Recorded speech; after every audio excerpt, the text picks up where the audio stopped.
Maduro கைதானாலும் அமெரிக்காவுக்கு ஆப்பு. எண்ணெய் கிணற்றில் விழப்போகும் ட்ரம்ப். வெனிசுலா அதிபரை தூக்கியாச்சு, இனிமே எண்ணெய் நமதான்னு அமெரிக்கா கணக்கு போடுது. ஆனா அங்கதான் ஒரு பெரிய ட்விஸ்ட் இருக்கு.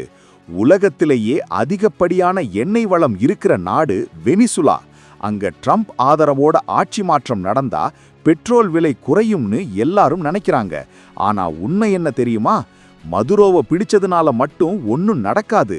வெனிசுலா மக்கள் இப்போ அமெரிக்காவுக்கு எதிரா கொதிச்சு போயிருக்கிறாங்க. முதலீடு செய்ய வர்ற அமெரிக்க நிறுவனங்களுக்கு பாதுகாப்பு இல்ல.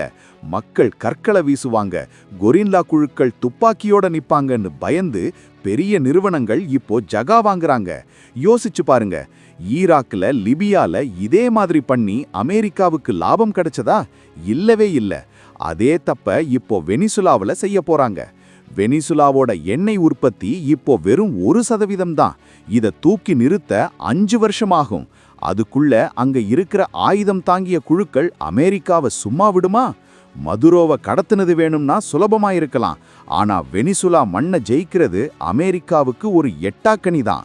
இந்த அரசியல் யுத்தத்தால உலக சந்தையில கச்சா எண்ணெய் விலை இன்னும் எகிர போகுது.